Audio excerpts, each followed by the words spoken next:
여러분 안녕하세요. 7월 10일 안 보이는 골방 라디오 안골라 시작하겠습니다. 오랜만이죠? 네. 저는 이지은입니다.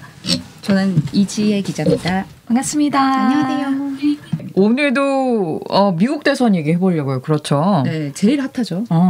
사실 TV 토론하고 나서 이렇게까지 소란스러워질지 몰랐어요. 저는. 네. 아니 근데 토론할 때도 엄청 재밌던데요, 저는. 진짜 재밌었죠. 네. 근데 이제 여파가 진짜 엄청 큰 것 같습니다. 꽤 가는 것 같습니다. 네. 네. 완전히 바이든은 아예 휘청이는 거 아니에요? 일단은 그럼에도 불구하고 이번 대선 한 번 더 가겠다라는 의지 같아요. 네. 그래서 표면상 밀고 가려는 듯 보이는데 바이든이 민주당원들에게 직접 서한을 보내서 이제 좀 사퇴하라고 좀 그만하라고 호소를 했거든요. 네. 그러니까 미국 시간으로 8일자죠. 네. 그 서한을 보냈더라고요. 레터를 구해서 봤는데 완주하겠다는 의지가 굉장히 강해 보이더라고요. 내용을 보니까 나는 이번 레이스를 끝까지 계속할 것임을 굳게 약속한다. 여기 영어 표현 보시면 영어로 한번 읽어주시죠. 네. 노력해 볼게요. 아유 왜 선배 잘하시잖아요. 네. 여기 보면 시원하게 한번. 보면 이지혜 기자가 확 튀어나올 때 당황스럽다니까 이렇게 나이브해.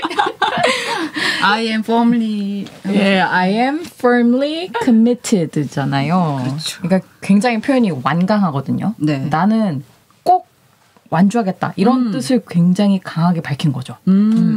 이제 서면도 돌렸겠다. 이제 민주당은 바이든으로 일단 고 이렇게 생각하면 되는 거죠. 네, 아무래도 서면 돌리고 나서 하루 뒤니까 미국 시간으로 어제 하원 의원총회가 열렸는데 의원 모임별로 바이든을 공개적으로 지지한다 이런 목소리가 나오기 시작을 했어요. 이걸 놓고 워싱턴 포스트 보니까 바이든이 완주할 것이라고 민주당도 미묘하게 받아들이기 시작했다. 악시오스 같은 경우는 반란군의 반란이 끝났다 이런 표현도 하더라고요. 그러니까 애초에 바이든 사퇴론이 불거진 하원에서 어느 정도는 봉합되는 그런 모양새인 거죠. 처음에는 이제 하원에서 공개적으로 물러나라 이런 소리가 나왔는데 이제 그거는 좀 이제 좀 상쇄가 됐다 이렇게 봐도 되는 거예요. 맞아요. 민주당의 하원 의원이 지금 213명이거든요. 근데 TV 토론 이후에 공개적으로 바이든 물러나라고 했던 의원은 지금까지 파악된 게 7명. 네.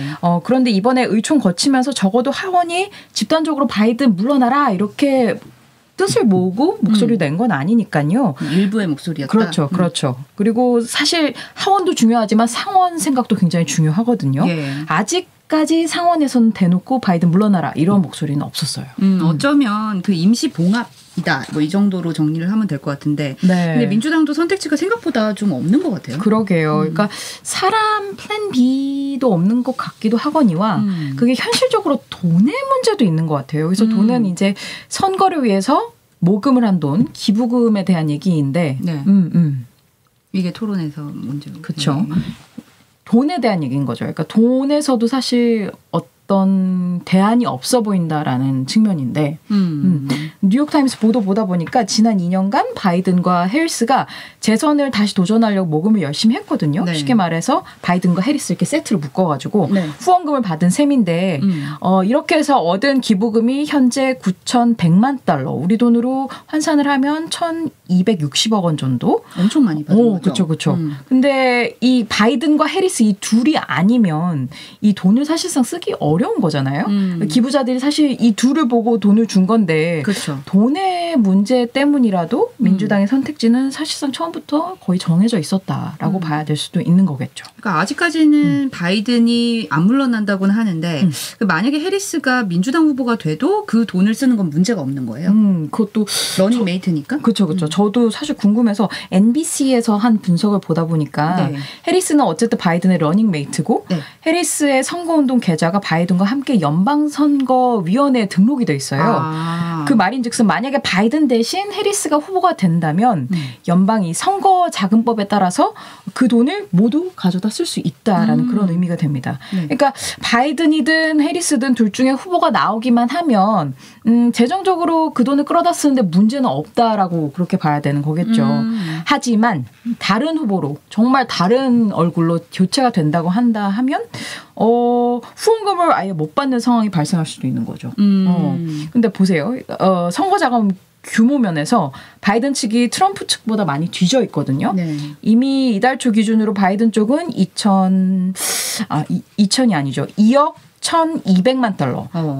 공화당 측은 2억 3,500만 달러. 솔직히 민주당이 한 푼이 지금 안 쉬운 상황이니까 후보를 뒤엎으려고 해도 그 돈을 무시를 못하죠. 아까 뉴욕타임스 보니까 억만장자한테 기부금을 받는 방법도 있다라는 식으로 이걸 썼던데 그거는 좀 물론 기부를 해온 사람들도 있겠지만 그쵸. 좀 현실성으로서는 좀 부족하다고 생각할 수도 있겠네요. 네. 그렇게까지 돈이 많은 사람이 또 있을까 싶기도 하고. 그렇죠. 일단 있는 기부를 받은 돈을 가지고 잘 활용하는 방법을 일단 찾는 게 제일 중요하겠네요. 그렇죠. 둘을 보고 줬으니까 일단 둘 중에 누군가 나오면 제일이지 않을까라는 그렇죠. 생각을 민주당도 하겠죠. 뭐 그나저나 어쨌든 트럼프가 잠깐 조용한가 싶더니 네. TV 토론 끝나고 잠깐 조용한가 싶더니 또 얘기를 막 하고 있어서 네. 그 우리 독립기념일 날 소셜 미디어에도 뭘 올렸잖아요. 네, 이게 화면에 보시면은 이게 트럼프가 만든 소셜 미디어인 거 아시죠? 그쵸, 이제 트루스 소셜이라는 데인데, 그러니까 여기에 그 올린 게 뭐였냐면 매우 무능한 대통령을 포함해서 모두 행복한 독립기념일이 되기를 기원한다. 이제 일부러 이렇게 글씨까지 써놨는데 이 바이든을 겨냥해서 이렇게 그냥 노골적으로 표현을 합니다. 그다음에 또 그다음 메시지가 또 충격적인데 토론에서 개처럼 숨을 헐떡인 뒤에 해외여행을 탓을 하고 토론이 끝난 뒤에 감기 탓으로 돌렸다. 누가 그를 인지장애가 있다고 말하겠는가 뭐 이렇게 말을 했더라고요. 여기서 걔가 우리가 아는 DOG 맞죠? 그렇죠. 이렇게 노골적으로 얘기를 하는데 우리나라였으면 저는 모욕죄로 맞아요. 고소당했을 거라고 저는 생각을 해요. 이제 트럼프 전 대통령 뭐 이번엔 바이든 대통령한테 TV 토론이랑 또 골프 대결을 하자 이렇게 또 이제 제안을 했습니다. 이번에 한 판 더 뜨자 약간 이런 표현인데, 그러니까 전 세계 앞에서 명예를 회복할 기회를 공식적으로 주겠다 이렇게 메시지를 냈지만 그 속내는 너 한 번 더 망신 당해봐 이건 거죠. 그러니까 결국 뒤집어 보면 트럼프가 어느 정도 본인은 엄청 자신감이 있다라고 읽히는 것 같아요. 그러니까 골프도 토론도 내가 다 이길 수 있다 바이든을 이렇게 보이는 것 같고, 트럼프 대통령 사실 골프 대결에서도 더 많은 시청자들이 지켜보는 이제 역사상 가장 큰 이벤트에서 내가 바이든에게 20타 우위 줄게. 이런 식으로 또 선심도 써서. 네. 이건 진짜 노골적인 조롱 아닙니까? 그렇죠. 살살 긁는 듯한 그런 말을 계속 하고 있습니다.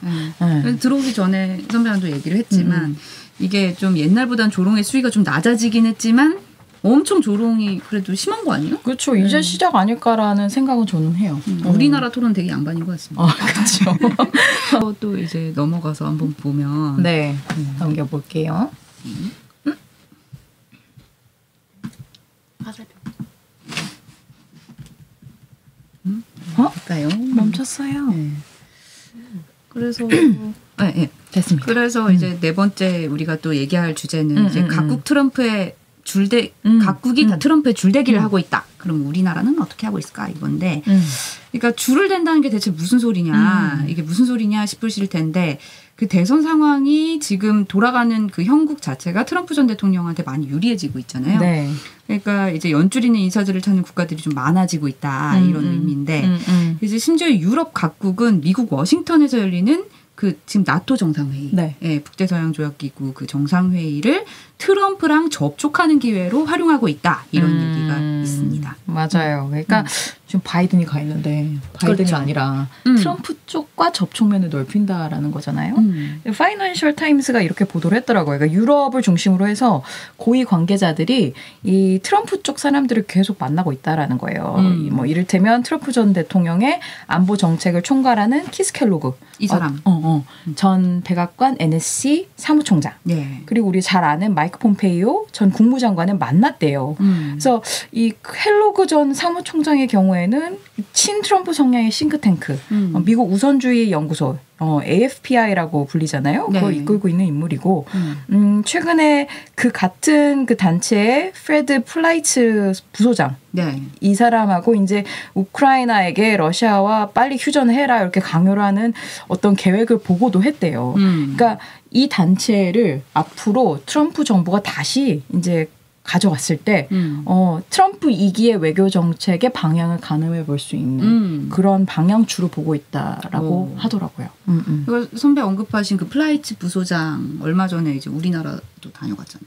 그렇죠. 기업도 만나지 않았나요? 네, 현대차 뭐 만났다고 그러는데 그 플라이츠 부소장을 초청해서 우리 현대차 임원들이랑 간담회를 가졌다고 하고 네. 기업만 만난 것도 아니고 네. 기자 간담회도 했고요. 네. 그리고 우리 정부는 그럼 안 만났냐 봤더니 김홍균 외교부 1차관을 만나서 그 트럼프의 외교안보 전략, 뭐 정책 방향 뭐 이런 거에 대해서 의견을 나눴대요. 이건 거의 뭐 트럼프가 될 가능성을 염두에 두고 그렇죠. 우리 외교부도 지금 움직이고 있다? 그렇죠. 대비를 하고 있는 거죠. 미리. 네.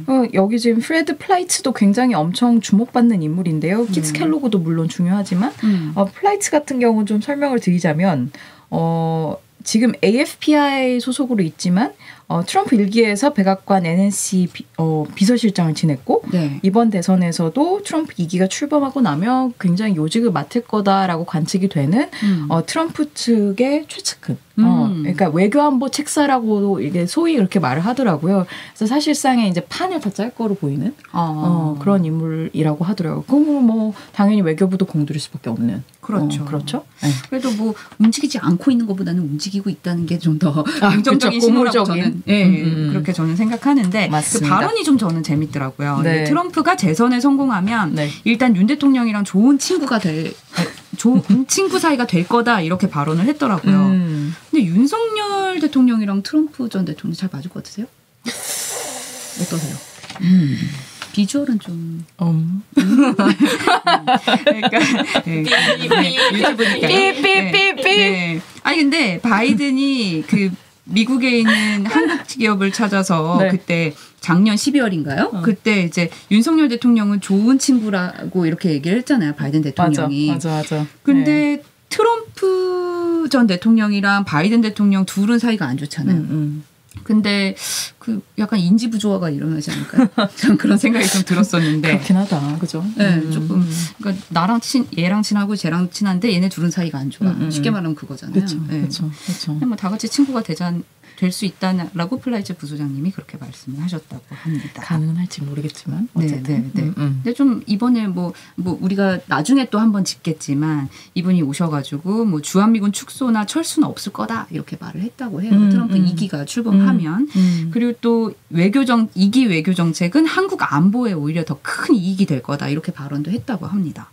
근데 뭐 주한미군으로 이제 이분 얘기는 북한을 이제 억지를 할 거다. 중국 억지가 아니라 북한을 억지해서 뭐 지금 한반도에서 무너져 있는 약간 동맹 관계를 우리가 복원시킬 수 있다. 이런 취지로 발언을 하고 가셨다고 합니다. 미리 좀 안심을 시키려는 측면이 있는 것 같다는 생각은 드는데 어찌됐든 간에 유럽이든 우리나라든 트럼프 쪽 인사를 이렇게 미리 벌써부터 만난다라는 거는 대선이 몇 달이나 남았는데 그만큼 트럼프 쪽이 재집권할 가능성이 높다라는 관측에 무게가 실리는 것 같고 그게 왜 그런가라고 생각을 해봤을 때 바이든 대통령의 뭐 잇따라 이제 말실수 말 더듬고 뭐 이런 것들이 결국 다 고령 리스크가 있다. 결국 뭐 끝까지 완주 못하지 않겠느냐. 뭐 정권을 잡더라도 쉽지 않지 않겠느냐. 그리고 이기지 못하지 않겠느냐 뭐 이런 생각을 하게 되는 것 같고 그러다 보니 트럼프 쪽에도 어느 정도는 대비를 하고 있는 게 아닌가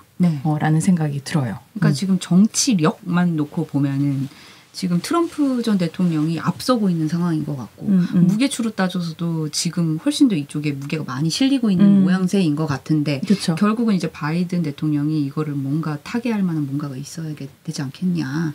뭐가 있을까요? 뭐 저 골프 한번 떠볼까요? 골프에 맞짱 한번 떠보면 되나? 뭐 그럴 수도 있겠네요.